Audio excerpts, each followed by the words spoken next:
રત્નશાસ્ત્ર એ જ્યોતિષ શાસ્ત્રનો એક મહત્વપૂર્ણ ભાગ છે.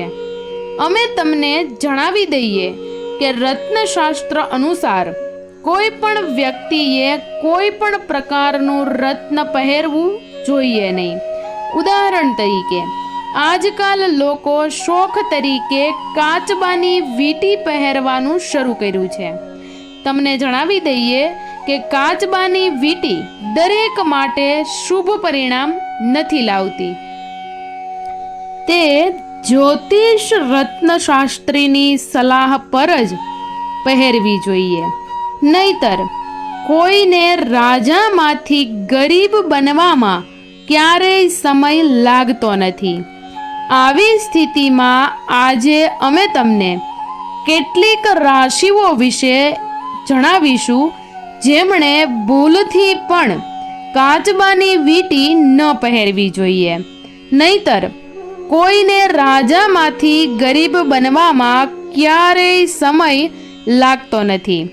આવી સ્થિતિમાં અમે તમને કેટલીક રાશિઓ વિશે વાત કરવાના છીએ કે ભૂલથી પણ આ રાશિના લોકોએ કાચબાવાળી વીંટી ન પહેરવી જોઈએ.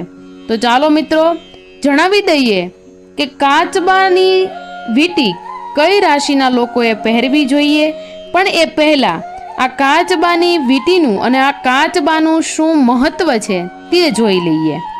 તમને જણાવી દઈએ કે કાચબાને ભગવાન વિષ્ણુનો અવતાર માનવામાં આવે છે, જે પાણીમાં રહેનાર પ્રાણી છે. મંથન દરમિયાન સમુદ્રનો ઉદ્ભવ થયો અને દેવી લક્ષ્મી પણ પ્રગટ થયા. આ કારણે જે લોકો કાચબાની વીંટી પહેરે છે તેમના પર દેવી લક્ષ્મીની કૃપા વરસે છે. જેમનો સ્વભાવ આક્રમક છે અથવા તેમની આર્થિક સ્થિતિ સારી નથી તેમને પણ પહેરવાની સલાહ આપવામાં આવે છે. તો મિત્રો કઈ રાશિ માટે કાચબાની વીંટી અશુભ છે તે જોઈ લઈએ. રાશિ નંબર 1 મેષ રાશિ.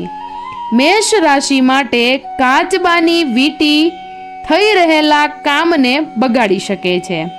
તે જ સમયે આ કાચબાની વીંટી સલાહ વિના પહેરવાથી આર્થિક સમસ્યાઓ પણ થઈ શકે છે. રાશિ નંબર 2 કન્યા રાશિ.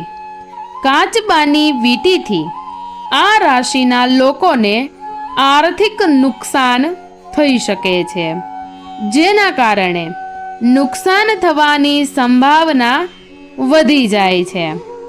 રાશિ નંબર 3 વૃષક રાશિ. વૃષક રાશિના જાતકો માટે કાચબાની વીંટી અશુભ પરિણામ લાવે છે, જેના કારણે કરવામાં આવેલ કામ બગડવા લાગે છે. તેને પહેરતા પહેલા જ્યોતિષની સલાહ ચોક્કસ લ્યો. રાશિ નંબર 4 મીન રાશિ. કાચબાની વીંટી પણ આ રાશિ માટે નકારાત્મક પરિણામો લાવે છે. તેને પહેરવાથી આર્થિક નુકસાન થઈ શકે છે. તો મિત્રો અમારા દ્વારા આપવામાં આવેલી આ તમામ માહિતી તમને કેવી લાગી એ કમેન્ટ કરીને જરૂરથી જણાવજો. અને કમેન્ટમાં જય માં લક્ષ્મી લખવાનું ભૂલતા નહીં. જો ખરેખર તમને આ વિડીયો ગમ્યો હોય તો વિડીયોને લાઈક, શેર અને અમારી ચેનલને સબસ્ક્રાઈબ કરી અને બાજુમાં આપેલા બેલ આઇકનને ઓલ પર પ્રેસ કરી લેજો, જેનાથી નવા વિડીયોની નોટિફિકેશન તમને સર્વપ્રથમ મળી રહે. અમારી સાથે અંત સુધી જોડાયેલા રહેવા માટે તમામ દર્શક મિત્રોનો દિલથી આભાર.